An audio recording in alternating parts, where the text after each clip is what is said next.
Mega bag alert, mega bag alert, mega bag alert, mega bag alert, folks. That's right. We got our first mega bag alert of this offseason, okay? We got a multitude of people that got paid, okay? Originally, it was supposed to be a quad bag alert, okay? But then it just grew even more, okay? So let's just go down the list of the people that got paid, all right? Saquon Barkley gets paid again. Maxx Crosby gets paid again. Zack Baun stays in Philly. Theo Jackson stays in Minnesota. TuTu Atwell stays in LA. DK Metcalf requests a trade. Tyler Lockett is out. Joey Bosa is out. Christian Kirk is out. Gardner Minshew is out. Joe Thuney gets traded. And the divisional rodeo goes to the East. We are going to a very historic division, and that is the division that has the Bears, the Vikings, the Packers, and the Lions, okay? All of this and more on the 72nd episode of the Football Junkies podcast, okay? I am your host with the most, okay?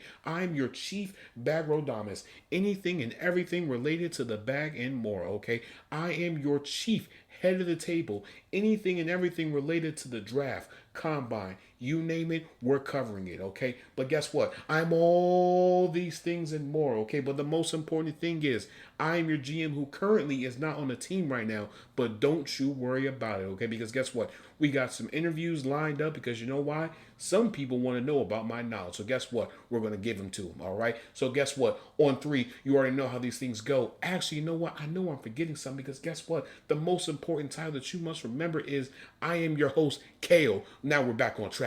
On 3, 1, 2, 3. Let's lock in.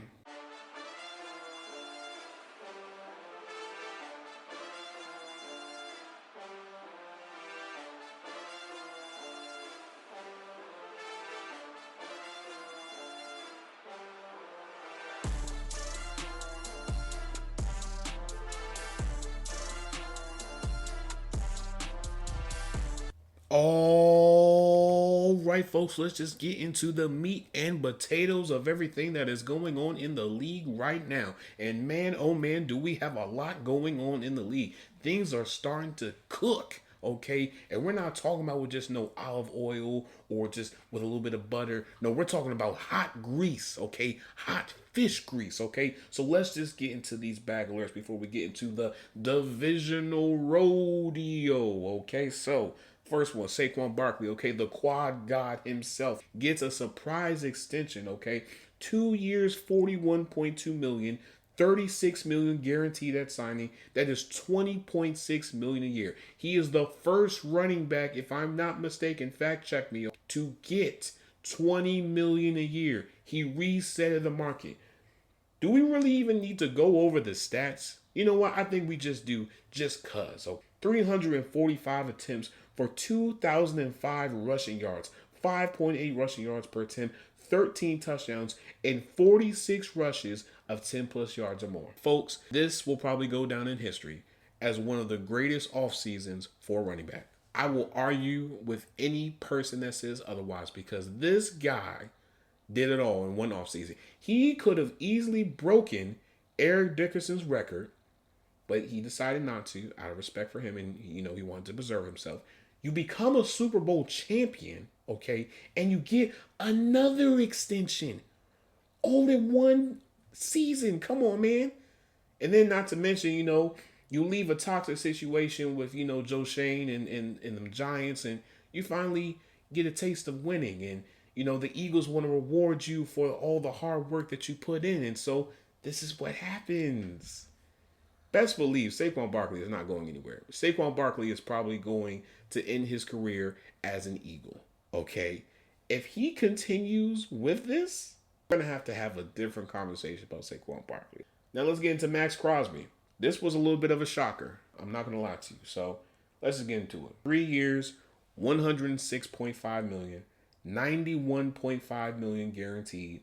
And that's $35.5 million a year. He resetted the pass rusher market. When we look at his stats, 45 tackles, 7.5 sacks, and 53 quarterback pressures. This is what I will say about this. Honestly speaking, for one, I did not expect this. 2, I would have thought he would have wanted to trade. Here you have this person that's talking about how he's not happy with winning and, he's disgruntled about where the direction of the team is going and all these things. And rightfully so. And so you have all these reports coming out of how, he's disgruntled and now he's angry and frustrated. And then you sign this deal. So then that lets me know that it was fake. You're not going to stay in a crappy situation and then just continue to reset the market. I'm sorry.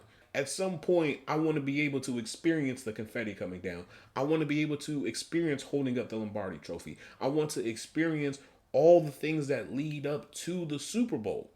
I don't want to be just somebody that just ends the regular season when everybody else does, and then you're 1, 2, 3 Cancun in Cancun. I don't want that. I want to be able to experience more. I'm one of the best pass rushers in the league, and so to me, this move signals that you value the money more than winning a championship, and that's perfectly fine if you do. I'm not gonna be mad at you for it, but it makes it seem like you're sort of a hypocrite because here you are, someone who literally there were teams waiting to see what was going to happen this offseason. If you was going to declare for a trade or not. And instead of you doing that and possibly going into a better situation, you decided just to, take the money. This team is far away from being, a really competitive team. So if that's what you want to do, hey, more power to you, brother. Now, when we look at Zack Baun, okay, 3 years, $51 million. $34 million guaranteed. That is $17 million a year. He is one of the highest paid linebackers in the league right now. And when we look at his stats, 150 tackles, 3.5 sacks, 14 quarterback pressures. This is the perfect example of what happens when you take a risk on yourself. He doubled down on himself. He signed a 1-year deal with the Eagles. Didn't know how they were going to use him. Vic Fangio said, you know what? We're going to put you in this role. We're going to have you play off-ball linebacker. And it worked. And he became a Super Bowl champion in that same season. And now he got rewarded for it. How he let it be known, I forgot where it was, but I know it was like at a event or something with Jason Kelly's podcast. How he let it be known that they were going to lock up Zack Baun. So this isn't a surprise, honestly. And like I said, when we were doing the divisional rodeo and we started with the Eagles, I said Zack Baun is going to be worth more than what SpotRack's market value had for him, just because of how much of a role he played on this team and how much of a role he played in the Super Bowl alone. Like, he did a lot. So all in all, the Eagles make sure that they prioritize taking care of their players while at the same time creating a lot of cap space, while at the same time potentially positioning themselves to go after someone like a Myles Garrett. That's what all of this boils down to. Are they going to pull the trigger and get someone like a Myles Garrett? Howie has already let us know that, listen, this team is going to be different than what it was last year. There's going to be a lot of changes. So I need you to follow me. And he's starting already. Now, when we look at Theo Jackson, safety for the Minnesota Vikings, he inks a 2-year, $12.6 million deal, $6 million a year, which it's a fairly, team-friendly deal. It's nothing, super crazy or whatnot. And even when we look at his stats, 11 tackles for 1 pick and 3 pass deflections. This isn't a deal where, like I've said before with other smaller deals, it's earth-shattering or it's one of those deals that's, that's going to make you scratch your head. Like, they're just taking care of a person who plays a very pivotal role on their side of the ball. That's all what it is. TuTu Atwell, 1 year, $10 million, fully guaranteed, to be specific, okay? When we look at his receptions, well, not his receptions, but his stats, 42 receptions for 562 receiving yards, 13.4 receiving yards per reception. This is somebody who contributes a lot when they give him the ball. This isn't somebody that's going to wow you with, 10 touchdowns and 3 touchdown game or something like that. This is somebody that plays a very pivotal role on this offense. And with the potential departure of Cooper Kupp, you want to make sure that you bring back at least 1 or 2 receivers that are familiar with the system and familiar with Matthew Stafford. So most likely this receiver core is probably going to be Puka, TuTu Atwell, and then they'll probably draft maybe 1 or 2 receivers, okay? Now let's get into the juicy stuff, okay? Let's get into the fire, okay? DK Metcalf has requested a trade, folks. And this was shortly after Tyler Lockett was being informed that he was going to get cut. Yeah, a lot of toxicity is happening in Seattle right now. So when we look at it, this is the crazy thing with this entire situation, okay? So this year, he only has 1 year left on his deal, but it's non-guaranteed. but his market value is 3 years, 78.2 million, which is 26.1 million a year. When we look at his stats, this year alone, this past season specifically, 66 receptions for 992 receiving yards, 5 touchdowns, and 15 receiving yards per reception, which is a little bit of a down year compared to, previous years, but all in all, DK Metcalf is a top 10 receiver. I don't understand why people are so hesitant about making a move for someone like a DK Metcalf. DK Metcalf is a game changer. Okay, this is somebody that can change the trajectory of a game with just one play. He's done it multiple times. You got a big body dude that can win those 50-50 balls. There's not a lot of people that can do that on a consistent basis. DK Metcalf has been able to do that. And so when we look at this, according to Diana Rossini, the report came out this morning basically detailing that the Seahawks want a first and a third round pick for DK Metcalf. And rightfully so, because he's a top 10 receiver, like I just said, but he is somebody that he's a number one receiver on a lot of teams. He's not a 2, he's a 1. Not to mention, they're sort of positioning themselves to go through somewhat of a soft rebuild because you still have to figure out what you're going to do with Geno Smith. You still have to figure out what you're going to do with other players on this team. So there's going to be a lot of turnover between this year and maybe the next 2 years. So they want to be able to position themselves for the next 2 years, and rightfully so. DK Metcalf has already let it be known that he wants 30 plus million a year, which again, rightfully so. Because when he signed the deal that he's on now, it was only a 3-year deal. It was actually a really cheap deal, to be honest. But now that the receiver market has, grew so quickly, so fast, that you're going to have to, catch up.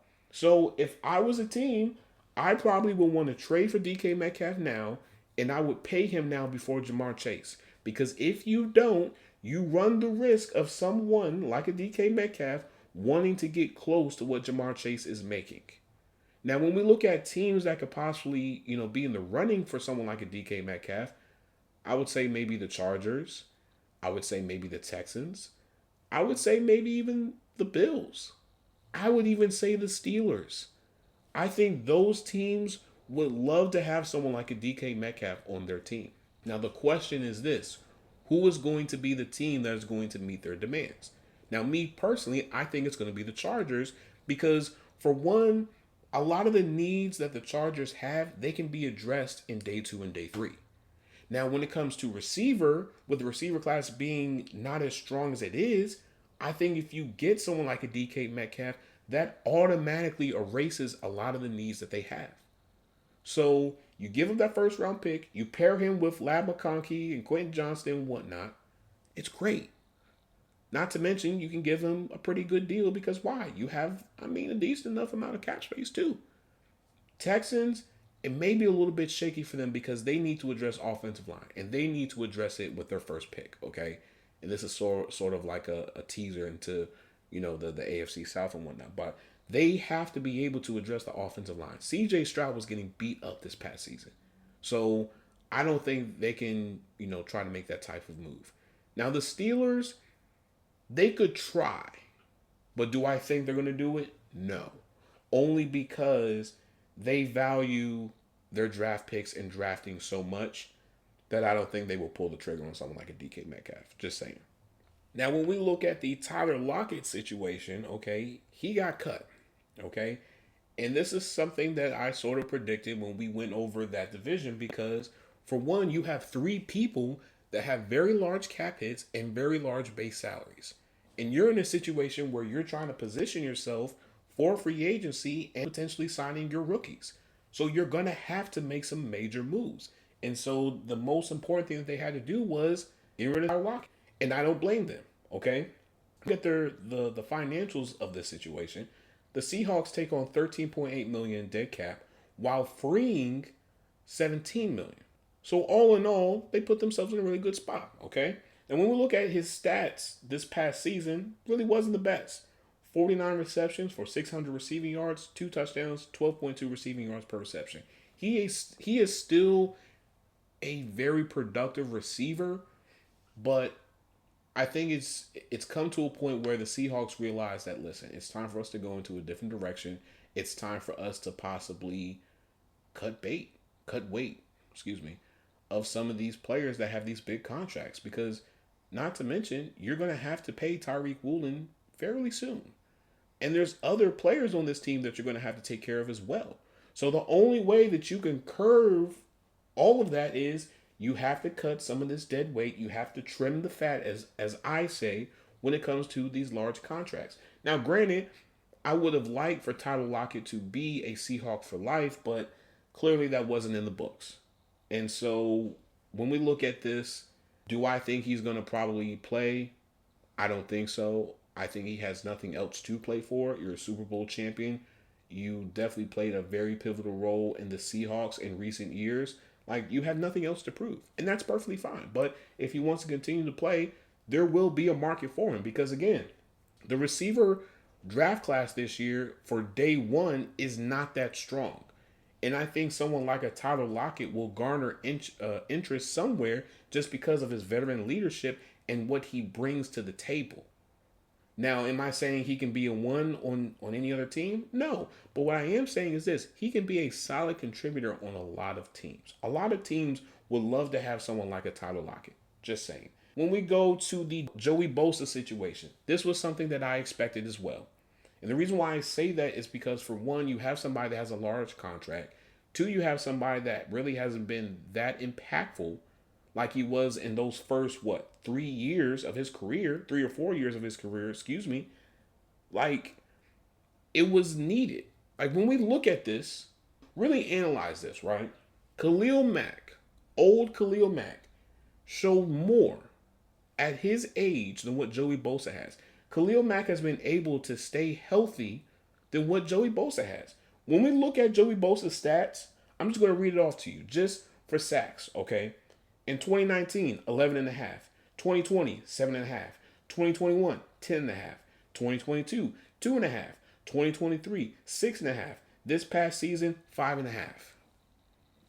It's just continuing to go down and down and down and down. And he hasn't been able to stay healthy. Like, I don't like to use the, healthy thing. I really don't, because I feel like it's an easy way out. But he has not been able to stay healthy. And I'm sorry. The best ability is availability. And if you are not available and you're making a boohoo amount of money, there's no point in me keeping you on the team. I'm sorry. I'm just not going to do that. Now, will Joey Bosa have a market? Yes, for sure. There are a lot of teams that would love to have someone like a Joey Bosa on their team. Now, do I think he'll probably go and play with his brother? Yeah, probably. Wouldn't be surprised. Now, do I think he could probably go somewhere else? There's a possibility. All options are on the table for someone like a Joey Bosa. But when we look at the financials for the Chargers, this frees up $25.3 million in cap space, which is very much needed because they're in the position right now where they could be a legitimate playoff caliber team. So you have to cut dead weight, which you did. You got rid of Joey Bosa.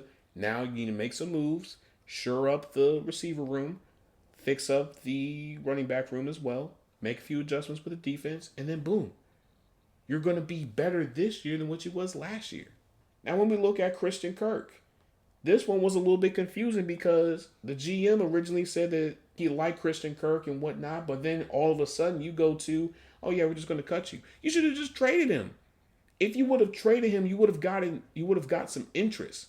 No one's not going to give you a first round pick for Christian Kirk, but somebody would have gave you at least maybe a 4th or 5th, maybe even a 6th round pick. You could use that pick to get, somebody that plays a very pivotal role in your team, or you could use it to move up in the draft, or you could use it to trade for somebody. You could have used it in different ways, but you didn't. So now the Jaguars take on $13.5 million in dead cap while creating $10.5 million in cap space. Now, we all know his stats last season wasn't really the best because he broke his collarbone. We all know that. But before that season, he had 3 touchdowns. And then 2022, he had 8 touchdowns. And so on and so forth. Me personally, the first team that I think of when it comes to Christian Kirk is the Commanders.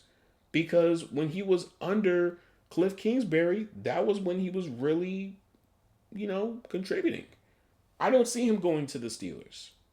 Just saying. I don't see him going to, I don't know, the Bills or any of these other teams. Christian Kirk will have a market, but he won't have a solid market like what people are saying he will.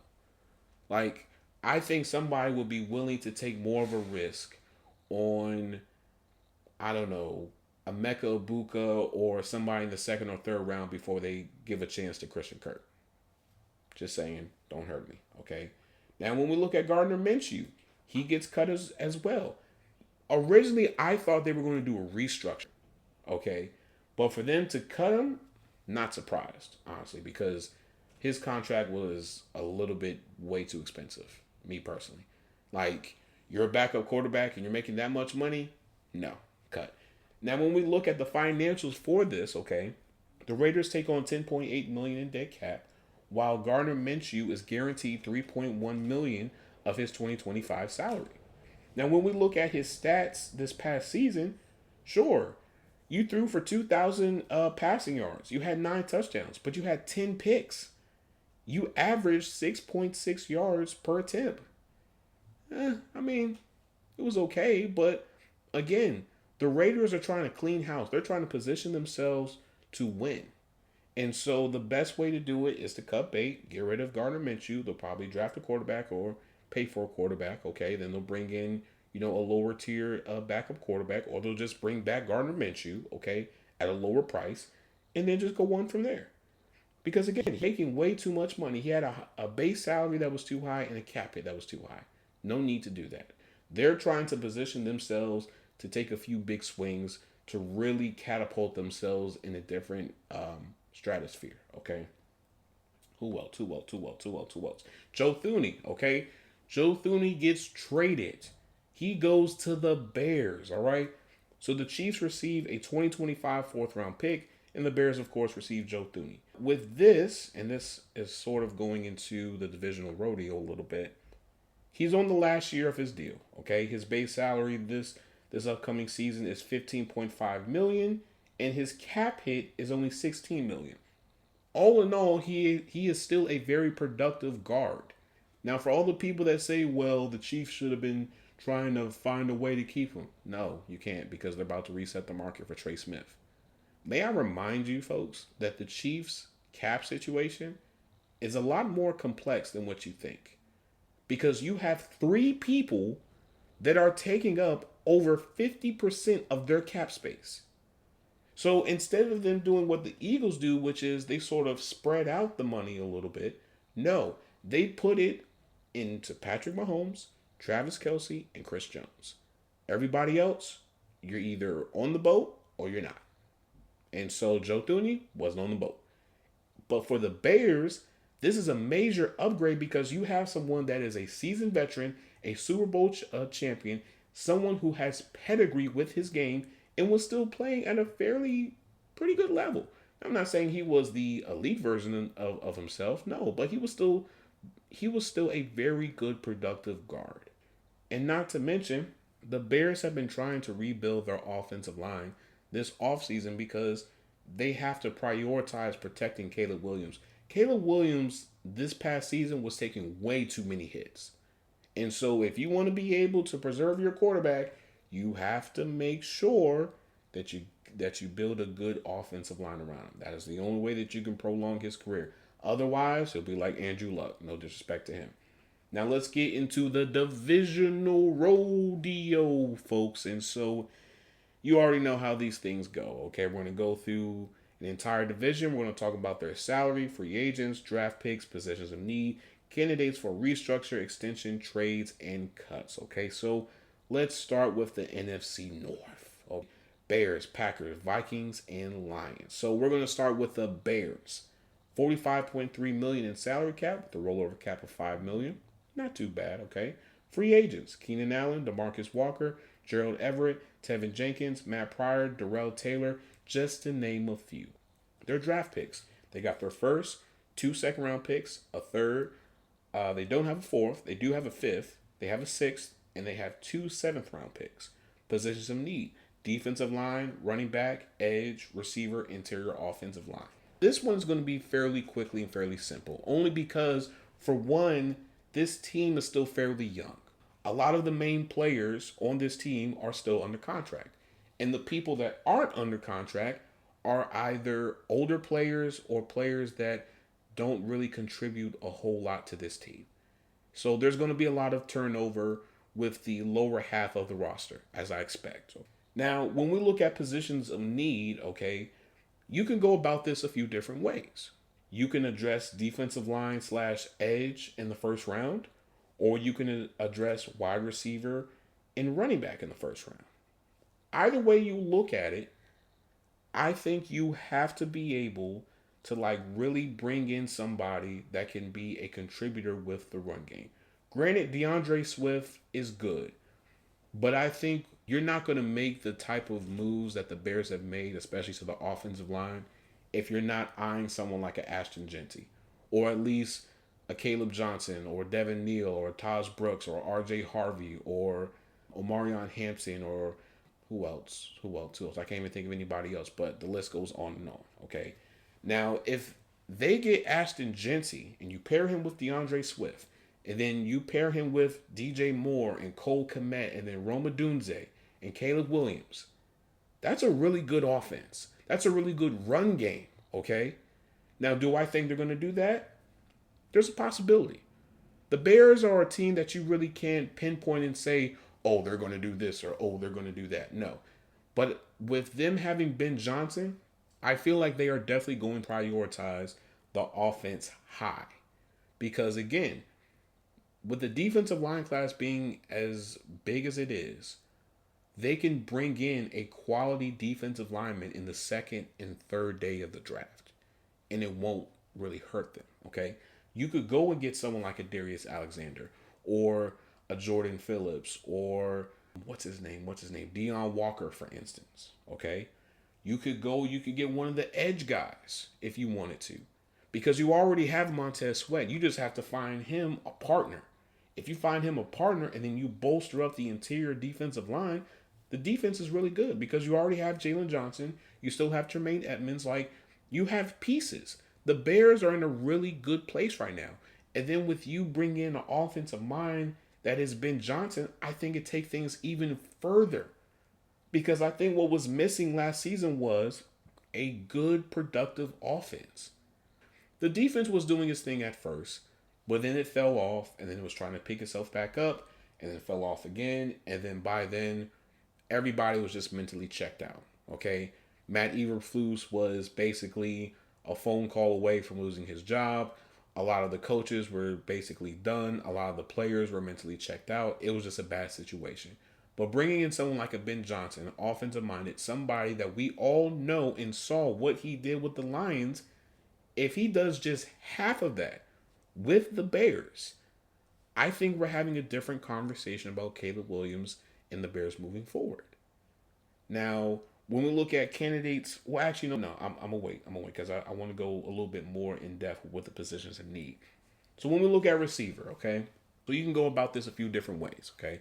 You can get Jaden Higgins. You could get Jack Bech. You could get Ty Filton or any of those different types of receivers. Because again, and I will continue to say this, the day 2 and day 3 slots for receiver have a lot of upside than the day 1 slots. And the only reason why I say that is because each and every one of them have their own set of skills. Okay? Ty Felton, speedster. Jaden Higgins, big body receiver, good when it comes to the blocking. Same thing with, I forgot what was his name, but he goes to Stanford. I forgot. It's no disrespect to you, dog, but you have him as well. If you want a more faster, slot guy, you have Xavier Restrepo from Miami. You have options, okay? Do you want to spend your first pick on a receiver? Probably not. Are you going to spend it on T-Mac? Maybe. Do you want to spend it on Luther Burden? More of a yak guy? Do you want to spend it on Emeka Ibuka? Do you want to spend it on Matthew Golden? Now, Matthew Golden, I think that could be an interesting, investment. But you've already made an investment at receiver with DJ Moore and Rome Odunze.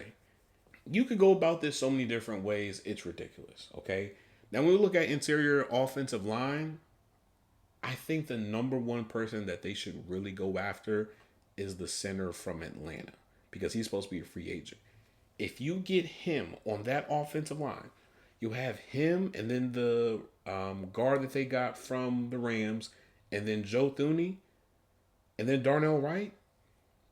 This might be a really good offensive line. I'm just saying. I'm just saying. The Bears have let it be known that we are prioritizing protecting Caleb Williams while at the same time trying to open up the offense and making the offense so diverse in so many different ways that it's going to confuse defenses, which I don't blame them personally. Now, when we look at candidates for restructure, extensions, trades, and cuts, the only person I listed was Joe Thuney. There's nobody else that I could think of that is up for an extension, a trade, or a cut because everybody is fairly, under contract. DJ Moore is under contract. Jalen Johnson's under contract. Tremaine Edmonds is still under contract. Like, all their top high-paying players are still under contract and are still contributing. Now, if they fall off a little bit or if they become disgruntled with the situation, then we have a whole different conversation.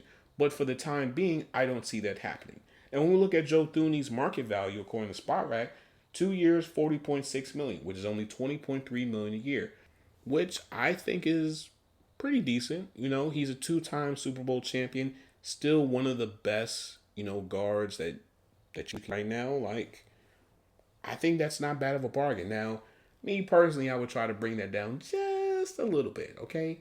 If we can maybe make the 20.3 just a little bit more on the incentives, maybe we can work that thing out. But for the time being, I think this is probably the best situation that you can do with Joe Thuney. It's a 2-year deal. It's not a traditional 4 because he is getting up in age, and you don't want to, tie him with this long contract and then, a lot of dead cap and whatnot. So let's see what happens with that situation. Now on to the Packers. Okay, so with their situation, man, is it a deep dive. Okay, so let's just get into it. So salary, $46.6 million with a rollover cap of $15.1 million. Really good. Free agents, Eric Stokes, AJ Dillon, Corey Ballantyne, Josh Myers, Eric Wilson, Andre Dillard, Tyler Davis, Robert Rochelle, and Tadero Slayton, just to name a few, okay? Draft picks. Of course, you got their first, their second, their third, their fourth, their fifth, their sixth, and 2 7th-round picks. Cool. Positions of need: corner, receiver, interior offensive line, and edge. Okay?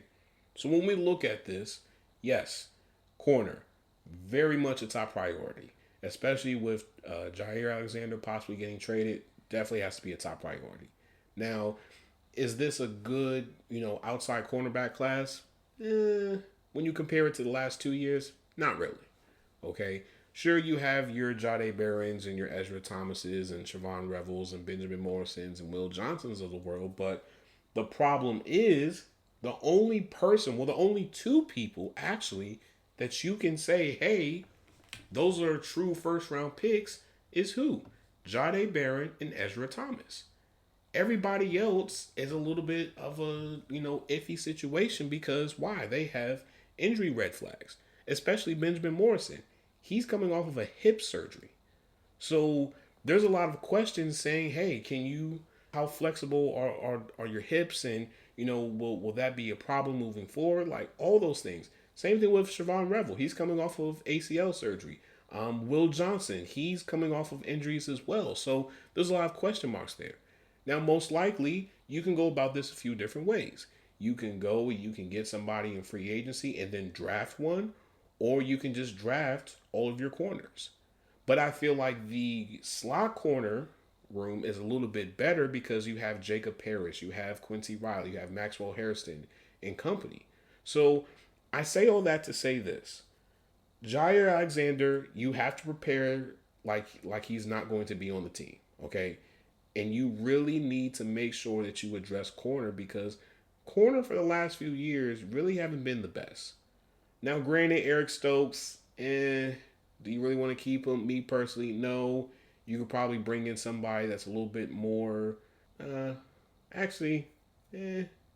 Well, I don't know. I really don't know because my only problem with this is You don't want to have a complete makeover of the cornerback room. You want to at least bring somebody back. So if you bring someone like an Eric Stokes, that could be good. And not to mention, he can't demand a whole bunch of money anyway. So you could do that. What else? What else? What else? Corner. See, the problem with corner is there's not like a lot of options like it has been for the last 2 years. Like the last 2 years, we've had Nate Wiggins, Christian Gonzalez, Quinyon Mitchell, Cooper DeJean, Julius Brents, and company. This year, not so much. Now, there are some corners that's not getting talked about as much that should be getting talked about a whole lot. Darian Porter from Iowa, dog, absolute dog, almost 6'4". 6'4". That man is an avatar. That man is one of one. Okay, you could go and you could probably double up at corner if you really wanted to. Now receiver, it's the same thing.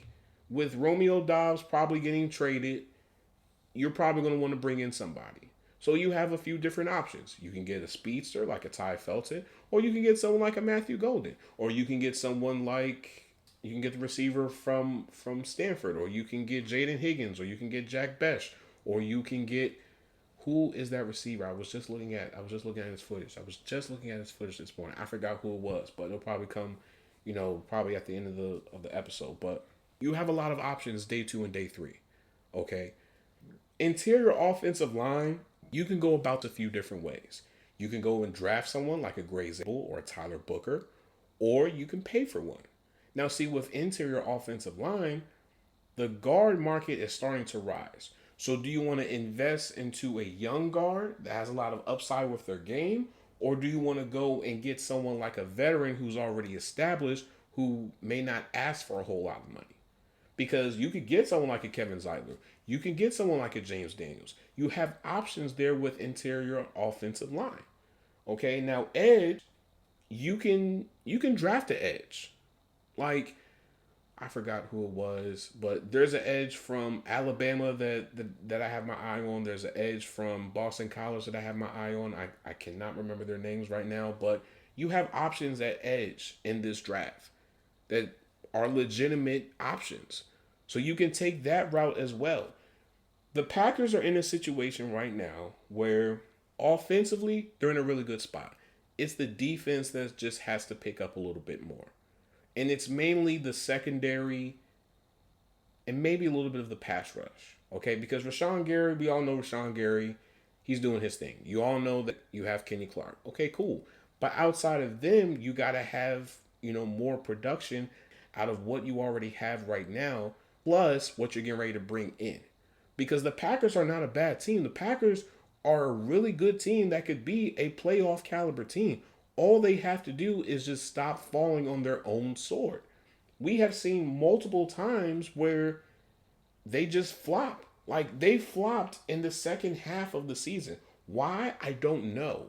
But you have to be able to maximize the potential that you have on this team. You have a Christian Watson. You have Josh Jacobs. You have a really good offensive line. You have some good tight ends. You have pieces on this team. So you have to maximize it. Now, granted, you do have a very competitive division. I'm not going to hold you. It's a very competitive division.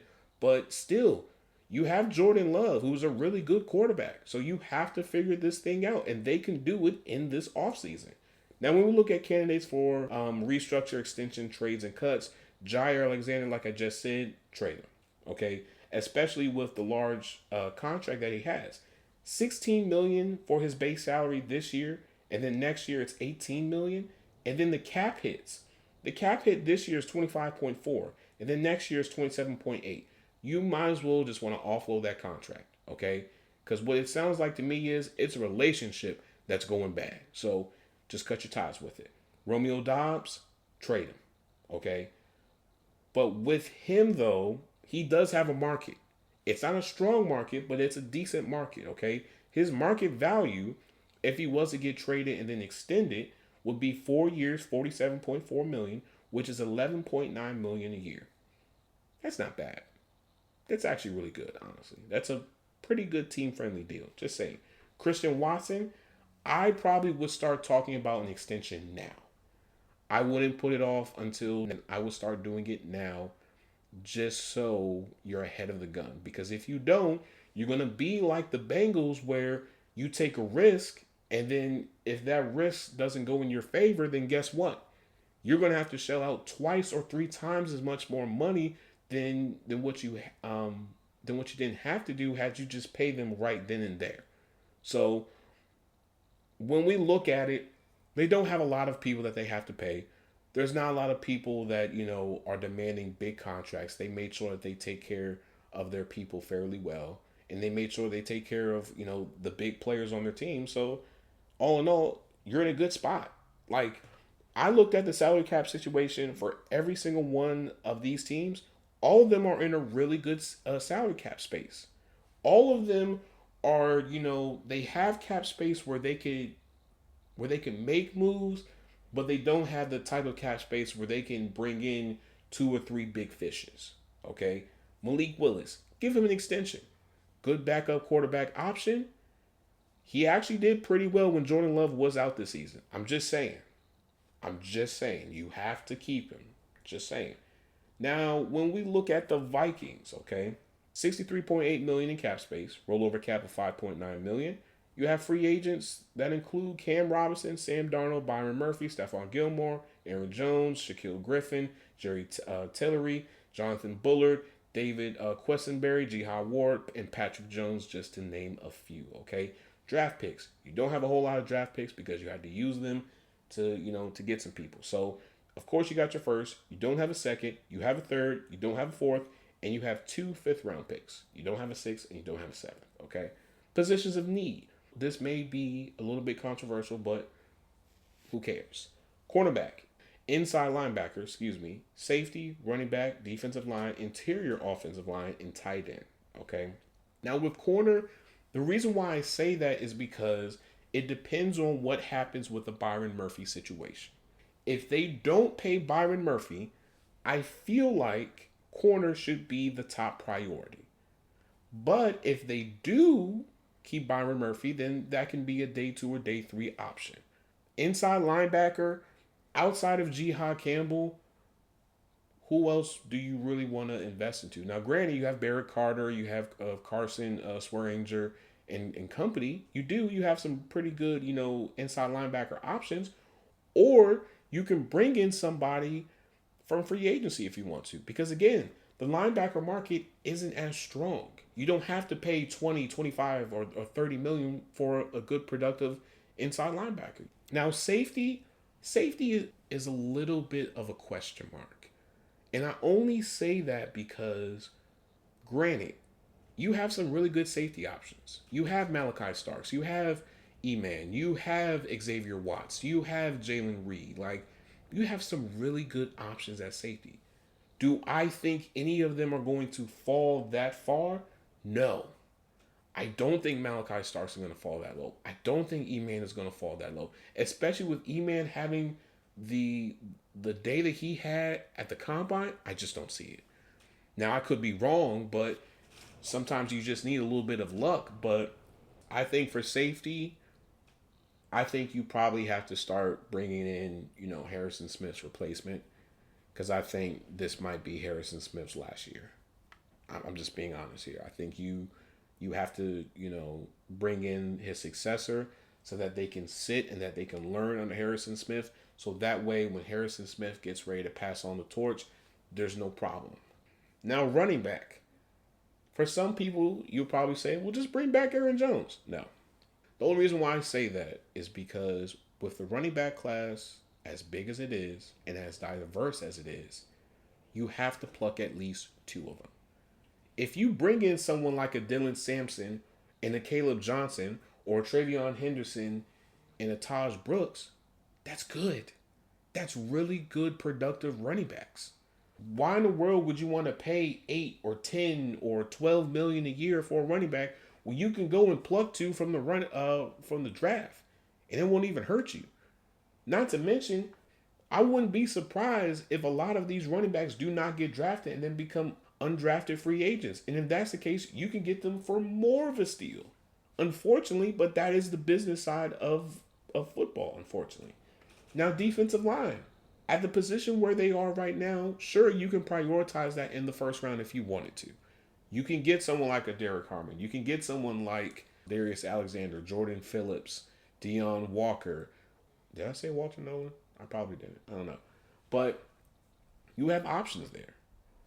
You could, and I'm just saying hypothetically speaking, you can make a trade for someone like a Jonathan Allen if you wanted to. You can bring in someone like Javon Hargrave because Javon Hargrave is set to be released, so he will be a free agent next week.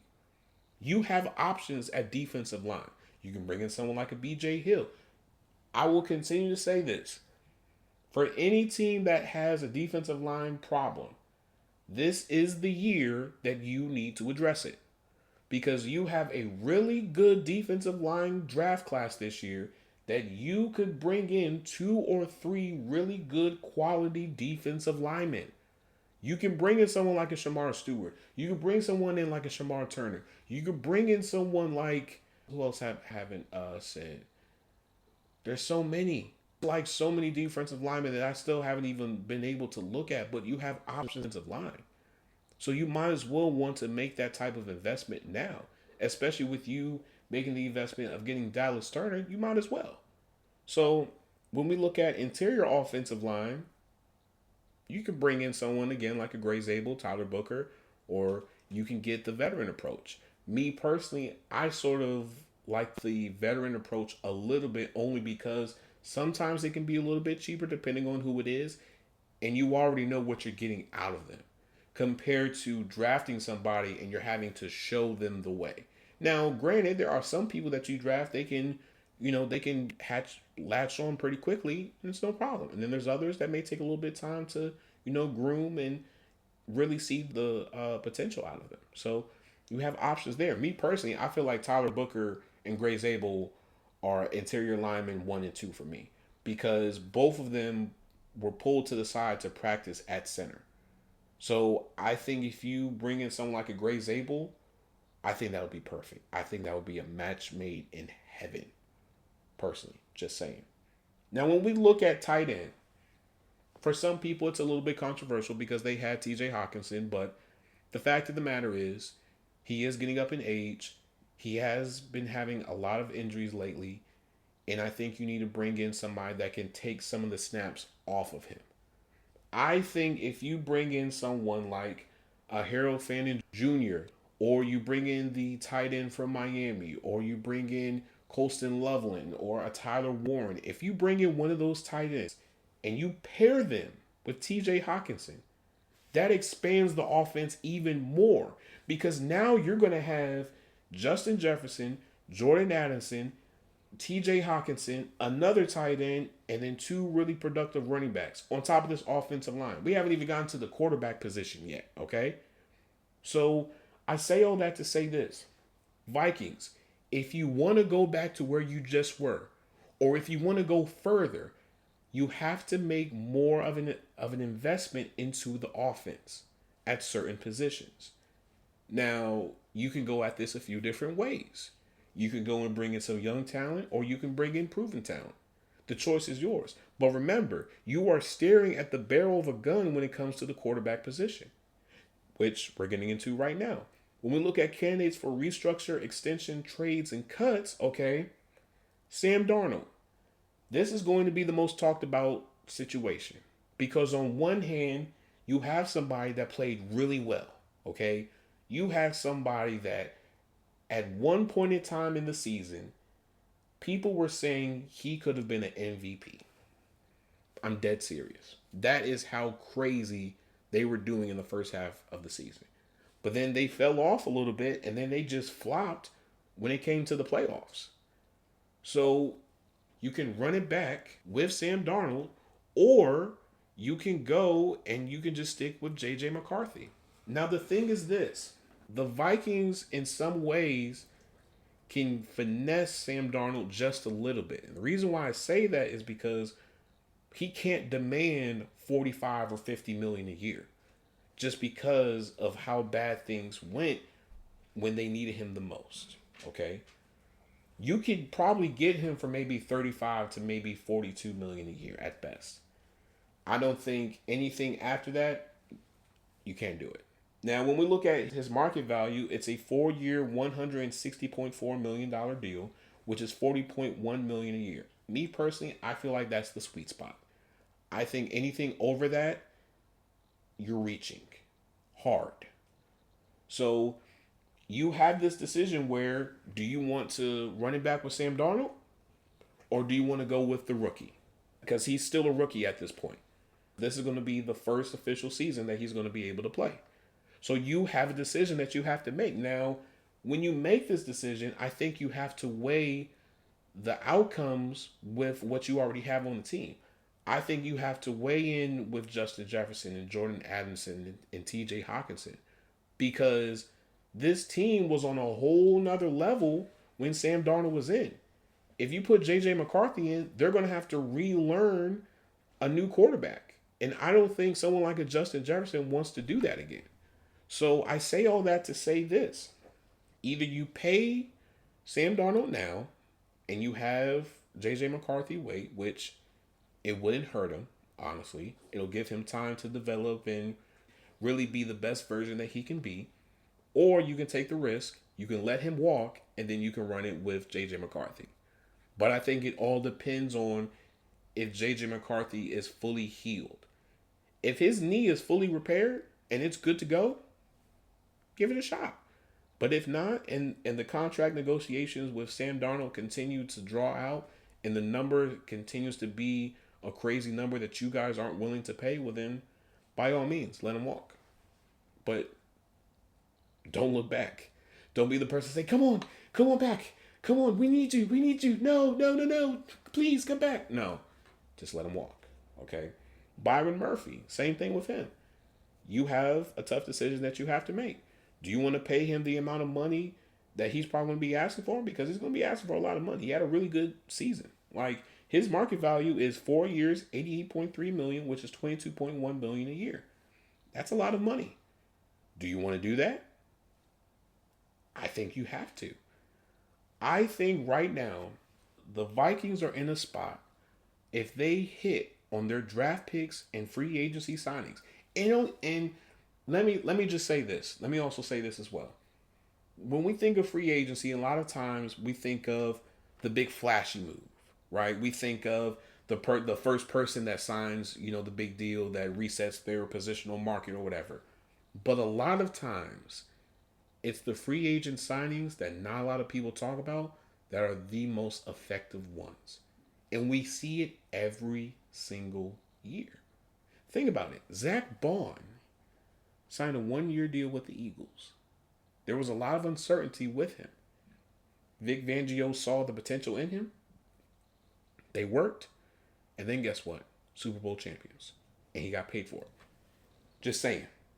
So with Byron Murphy, you could pay him, which I do expect for them to pay him, simply because they pushed the I forgot what it was. They pushed back the contract deadline. So they're pushing it back for a lot of people. So if they're pushing it back for a lot of people, that lets me know that they are trying to hash out a deal fairly quickly. Dalton Reisner, extension. And I only say that because it's not a lot of money to pay him. 2 years, $6.7 million, which is only $3.4 million a year. That's not a whole lot of money. You still have to be able to have depth pieces and people that aren't making a whole lot of money. Understand this here, fellow junkies.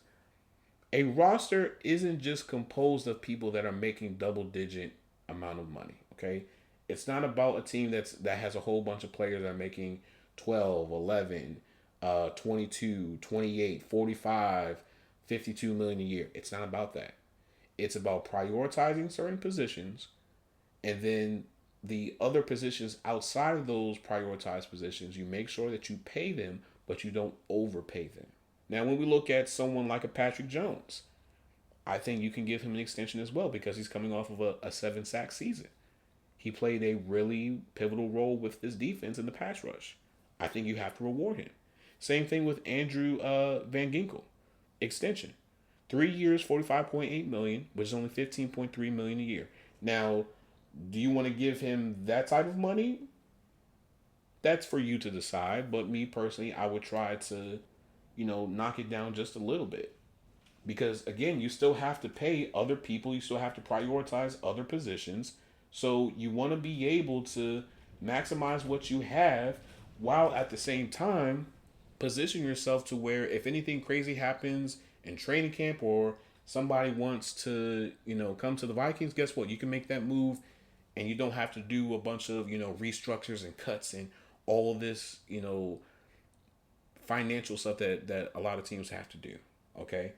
So all in all, this is what I have to say about the Vikings. Vikings, you're in a great spot. Continue to build, continue to prioritize certain positions, and you will be fine. You will be right back where you just were. Now on to the Lions. Okay.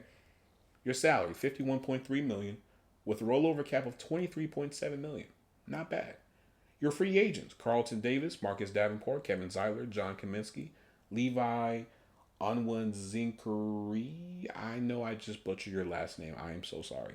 Allen Robinson, Afutu Melifanu, Dan Skipper, Michael Bagley, and Quan the Don Alexander, as I call him. Now, when we look at this, all right, your draft picks, you got your first, your second, your third, your fourth. You don't have a fifth. You have your sixth, and you have 3 seventh-round picks.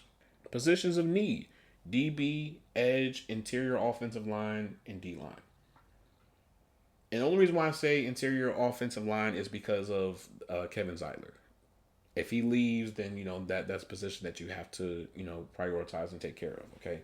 Now, when we look at this, all right, the Lions have had a lot of turnover this offseason, okay? You lost both your offensive coordinator and defensive coordinator, and you've lost a majority of your positional coaches. So you've had to elevate a lot of your assistants into replacing the positional coaches' positions.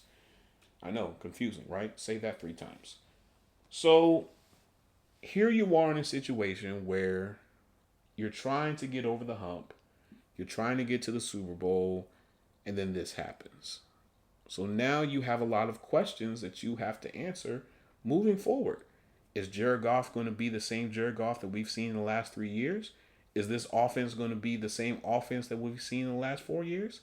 Is this defense going to be the same that we've seen in the last, few years? There's a lot of questions right now with the Lions.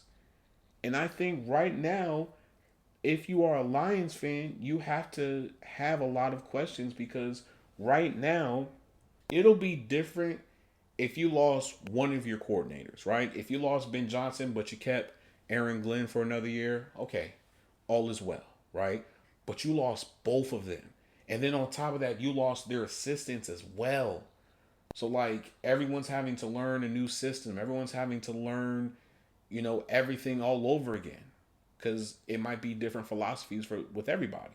So, I say all that to say this. Sure, you're in a really good cap space. But you have to figure out exactly what are you going to prioritize first. Are you going to prioritize making sure that you take care of your own players or trying to figure out who else could we bring in that could be an instant upgrade that can take us to the next level? Because right now, your division is about to get a whole lot more competitive. And the reason why I say that is because a majority of the teams in your division all have really good offenses, as well as really good defenses as well. This division last year, outside of the Bears, no disrespect to y'all, was really competitive all the way to the end. Lions and Vikings fought tooth and nail all the way to the end. Okay?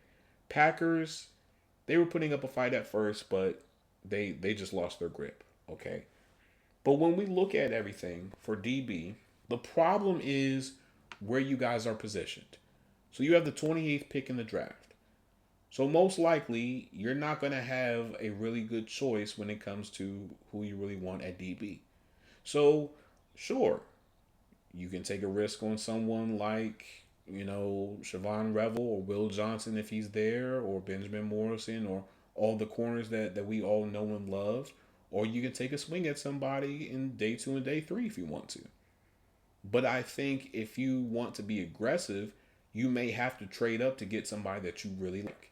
Now, granted, Carlton Davis is a free agent, and then Afitu Melifanu is a free agent as well. And then not to mention, Kirby Joseph, I think he's about to be a free agent after this season begins and ends and whatnot. So you have to figure out exactly what do you want to prioritize first. Do you want to prioritize corner? Do you want to prioritize safety? Now with safety, again, as I've said before, the two main safeties that I think everyone is going to want to go after is Malachi Starks and E-Man. You are in no position to get neither one of them. So it's the second best thing you can do. Resign them, resign some of your players, and then try to see if you can take a swing at someone like an Ezra Thomas or Jahdae Barron. Because if they fall to at least 22 or 23, I think you can make that move and you can trade up and you can get them. And that would be great. Because let's be real here. Outside of Terrion Arnold, who else can you really rely on? Because you've had a lot of turnover with this secondary in the last few years. You thought getting Camson was going to be the answer. We all know how that ended. I'm not going to get into it. You bring in Carlton Davis. Carlton Davis does his thing, but now he's a free agent, and now he's going to be more expensive than what he was before. Kirby Joseph, he's going to want his money as well. So you have to figure out exactly what are you going to do moving forward. Because even with edge, you can attack that in the first round if you want to. I feel like someone like a James Pierce, he's going to fall out of the first round because apparently he has attitude issues. There's a red flag with him that not a lot of people are talking about, and I really want to find out exactly what it is. Defensive line, as I've said before, and I will continue to say, you can address it at any point in the draft. You can address it in the first round, second round, third round, so on and so forth, okay? Interior offensive line, I feel like you can address that in free agency.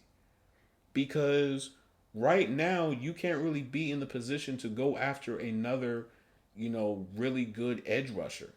I mean, sure, you could probably get someone like a Khalil Mack or a Joey Bosa if you really want to take that route, but do you really want to do that? I don't think you really want to. Not to mention, you have to get ready to pay Hutch as well. And with Maxx Crosby resetting the market, Hutch price probably just went up just a little bit more. So you have a lot of decisions that you have to make this offseason, my fellow Lions fans. So when we look at, positions of need, well, no, not positions of need. What am I talking about? Candidates, for restructure, extension, trades, and cuts. As I just said, Aiden Hutchinson extension. Okay, market value, 4 years, $122.1 million, which is $30.5 million a year. That price may have just went up maybe $5 or $6 million even more. Just saying. Kirby Joseph, like I just finished talking about. Extension.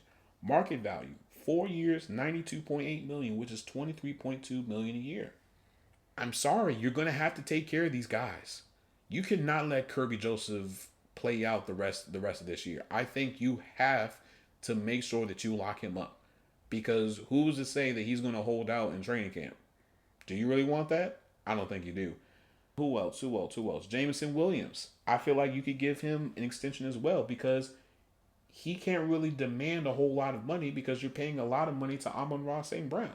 So with his market value, it's only 3 years, $59 million, which is only $19.7 million a year. That's not bad. That's actually pretty good, honestly. Efitu Melifanu. Extension. Levi, I forgot how to pronounce your last name. I'm very sorry. Extension. Even when I looked at his market value, I was actually surprised. I would have thought it would have been in the double digits, but for it to be only 2 years, $9 million, which is $4.5 million a year, I feel like that's a bargain, honestly speaking. Marcus Davenport, you could give him an extension, or you could try to get somebody that could be a little bit of a better upgrade. Like, the choice is yours, honestly. You don't have to bring back Marcus Davenport. I feel like that's a decision that you can make, later into the summer. I don't feel like that's something that's like a pressing need, honestly. Carlton Davis, that is a little bit more of a pressing need because when we look at his market value, it's 3 years, $41.3 million, which is $13.8 million a year. I think you have to bring him back. You may not like it, but you might have to bring him back. That is not really that big of a deal. I think $13 million, I think that's pretty good compared to what, Tyreek Woolen or Sauce Gardner or a lot of these other bigger name corners may try to garner in free agency. Kevin Zeitler, that's a question mark because you have to figure out if he wants to play or not. If he wants to play, you can give him an extension because the extension is not going to cost you a whole lot. 1 year, 9.2 million, which is again 9.2 million a year. That's not bad at all. So I say all that to say this. I think you have to do a little bit of dibbling and dabbling. You have to prioritize taking care of your players, especially the players are going to be demand a lot of money, while at the same time trying to repatch any positions that you have on this team. Because let's be real here, the only reason why the Lions didn't make it as far as they did was because of injuries. That defense got riddled with injuries, and they were just trying to find somebody to be able to play on Sundays. It was so bad that they were getting people from other people's practice squads and just trying to do some patchwork. They had Jamal Adams, Mr. I'm the best in the nation, playing for them. They had Quan Alexander playing for them. They were riddled. This person was out for the season. This person was out for the season. This person was out for the season. Like, injuries did their thing with the Lions defense. For one, you have to get healthy. Two, prioritize who you want to prioritize. And three, if you're going to be aggressive in the draft, be aggressive. If not, play it cool, see how the board falls, and then just go from there. But I'm going to end this episode here. If you guys like what you are listening, please, please, please, please, please make sure you guys download the episodes, okay? Because that is the only way that I can give you guys the fix that you guys need, okay? That is the only way that I can know, hey, you guys like this topic. Hey, you guys like this team, okay? We're going to prioritize this team and that team. That's the only way I'll know, okay? Now, we are available on anywhere and everywhere that you can listen to podcasts, okay? Whether that be on Apple Podcasts, whether that be on Spotify, whether that be on iHeartRadio, or I know there's a few other places. But if you go on our RSS feed and if you want to listen to it or share it, we have a multitude of different places that you can listen to the Football Junkies podcast, okay? Make sure you guys leave a 5-star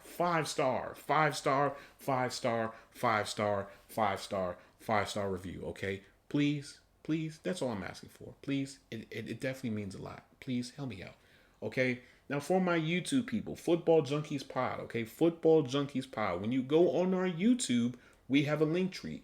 You click on that link tree and it will take you to anywhere and everywhere that we have Football Junkies content, okay? For my TikTok people, Football Junkies Pod, okay? Football Junkies Pod. I forgot I have to post a mock draft for yesterday and today, so that will be coming out today. Do I want to put out this episode today? I don't know. I'll flip a coin. We'll figure it out. For my Instagram people, Football_Junkies Pod, okay? Football_Junkies Pod. Junkies Pod is not what?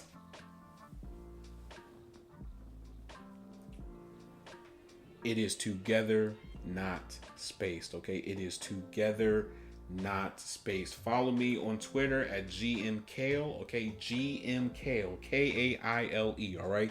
That's where I do a lot of my debates and, you know, just talking with different people on what's going on in the league and, you know, and with their team and whatnot, okay? For what else? For Blue Sky, okay? Follow me on there as well. GMKale, all right? GMKale. That's where I do a lot of my posting of a lot of the content. I'm definitely going to try to interact with Blue Sky even more. Probably post more, you know, more content like my drafts and my thoughts on different things and whatnot. So, as always, I hope I gave you guys the fix that you guys need. I love you guys. I appreciate you guys so much. Remember, next week is a great week for all of us, my fellow football junkies, because why? Free agency starts. Oh, yeah. Oh, yeah.